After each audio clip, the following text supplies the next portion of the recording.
introduction, Savion Glover, the world-renowned tap dancer. We're going to find out a little bit about the man behind those tap shoes. So it seems like you were born with tap shoes. No tap shoes. I didn't start tap dancing until I was about 7 years old. Oh. I was playing in a band called 3 Plus, and I was the drummer in the band. And we were playing at a benefit at the Hines and Hatchett Dance School. And we were playing there with the band, and at intermission, they announced that you can sign up for tap classes, sign the kids up for tap classes, and my mother signed us up. At that same benefit, there were 2 tap dancers, Lon Chaney and Chuck Green. And for some reason, I was just, amazed at what I witnessed. And I followed Lon Chaney into the dressing room, and he started to talk to me, about what he had heard me do on the drums, and said that, I should translate that to the feet, and it's all like this. But when I was doing Tap Dance Kid on Broadway, I went to Rome, Italy, to receive an award, something outstanding Tap Dance Kid or something like this. I don't even remember what the title of the award was, but at that particular performance, again, Lon Chaney was there, the Copacetics were there, Diane Walker was there. I had no idea who these people were,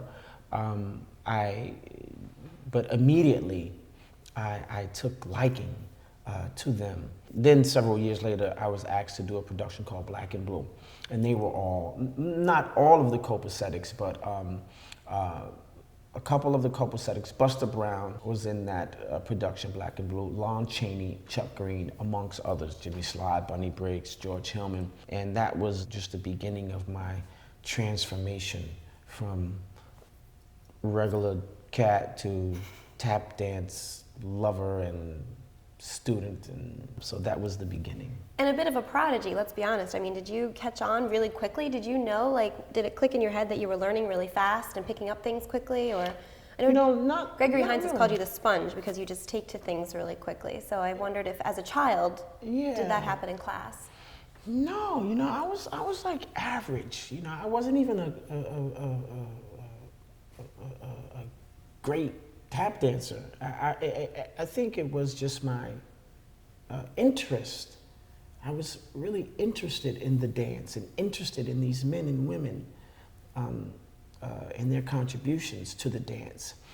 My skill set was just like average.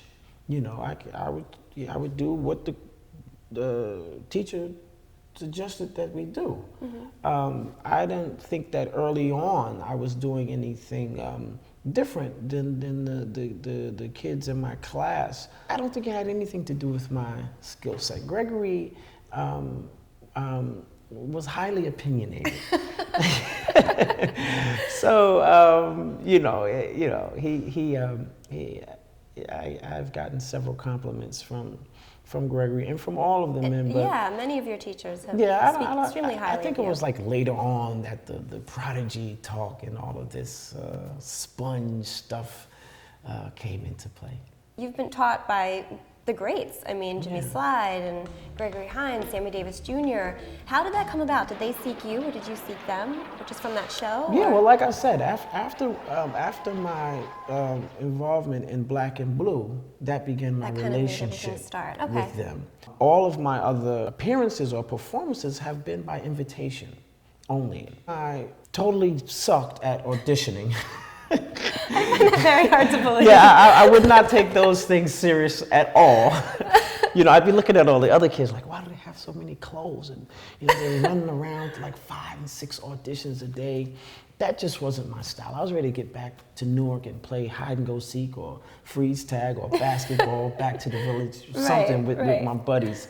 I didn't take any of that stuff serious. But when it came to these men, that is what attracted me, the energy in their just being. They were reminding me of my grandparents or my fathers or my uncles or my brothers. They were my teachers, my mentors, my educators. They gave me just a sense of everything, that I needed, not as a tap dancer, that was It was like more of a personal relationship that you had tap with them. dancing was like fifth and berry. Yeah. It wasn't even about tap dancing. They were more interested in me as a young man and grooming me to be, a positive image or a force in this world. I didn't have a father. I grew up with just my mom and my two older brothers. Yeah, we had, my uncles were around, but my father was not around. So these men, I guess they saw what my mother had been doing in order to nourish and just embellish on my being. They just picked up and took me on. Are you thinking about them when you're on stage? Definitely. A lot of my solo work is improvisation. Really? Yeah. Or how Gregory would say, improvography. Improvography, I like that. Improvography, which is, we kind of know the steps, but there's no particular order that we're going to do the steps in, versus choreography, you know what you're going to do and stuff like that. So improvography is like a mixture of improvisation and choreography. So that's what that is. But definitely, I mean, there's not a moment. They are so much a part of my life that is, again, just when I wake up in the morning, just when I talk to people, when I live, when I drive, it's not, again, when I put the tap shoes on, that's an addition to my thoughts about them. But they are so much a part of my life that they are in my everyday thoughts. So I used to dance, and I was 7 also when I started, and it wasn't until I went to college, I went to the Catholic University of America in Washington, D.C., and that's when I learned what I know as rhythm tap. So the way that your taps can make music, that musicality, do you foster that here? Do you have any show tap background? Is there anything, do you consider them two separate types of dance, or? Yeah, that's interesting. There have been so many categories and terminologies. I mean, rhythm tap, well, don't you have to have rhythm to tap anyway? One would think, yeah. So it's just a way that people have tried to categorize it. But in all reality, it's just tap dancing. It's just tap dancing. It's all just tap dancing. So I have a question that may be impossible to answer. I don't know, just take a minute. If you could dance with anyone, past or present, who would that be and why? Either dance with them again or dance with them for the first time. Well, because I've danced with the greats of my art form, immediately I think of John Coltrane. If I can dance, he's not a dancer, but the music. Yeah, if I can dance with him playing, I would want to do that. But I am happy now just dancing to his music or dancing to men who have played with him. People like McCoy Tyner and Roy Haynes and Jack DeJohnette and all these great musicians that we are still fortunate enough to be able to access and share space with. They definitely fill the void. But to answer your question, it would be John Coltrane. Yeah, it's all music and conversation. If you don't,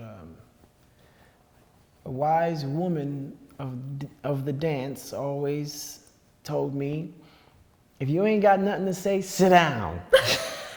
What wise woman was that? Diane Walker. Okay. If you ain't got nothing to say, sit your tail down. So tap dancing is a communication. It's a again, depending on one's style and approach, it's your voice. It's how you communicate and how you express. All the other dancers that are in their shows, do they choreograph their own things and then you kind of shape it together? Well, their improvisation, they can do whatever they want to do. But the choreography, I have a particular vision in mind, and if they should choose to commit to that vision, then so be it. But even in the choreography, I want to be able to allow the dancer to be comfortable. If there's something I see that I may be able to express that he or she can't express, then I'll make an adjustment because I say, okay, maybe that's not what they want to say. Or I may want them to say that, but how can I get them to express that another way? You know, and it's in the, wait, let me get the right saying. There's a saying. It's not in the move, it's in the groove. It's not in the move, it's in the groove. Yeah. I like that. It's not in the move, it's in the groove. That's a Buster Brown. It's not in the move, it's in the groove. Saying, yeah. So you may need to adjust your groove. All right. Or adjust your move in order to get the right groove. Get the right groove. Yeah. All right, well, it's not in the move, it's in the groove. So make sure you check out Savion Glover. Savion, what's the best way to come take our class? Or Yeah, get in touch with Savion you? Glover Productions or the Hoofers Club. Hoofers with a Z. Yeah, what is that? It's a little extra. H-O-O-F-E-R-Z. Is that just Z for zing? Z is just for different. For different, okay. Z is just not those. Not those hoofers, it's different. It's different. Got it. The Z represents my particular mentors or whatever. So. Got it. All right. So make sure you check out Savion Glover's Productions. Thanks so much, Savion. Thank you, Amber. Thank you. All the best to you. It's not in the move. It's in the groove.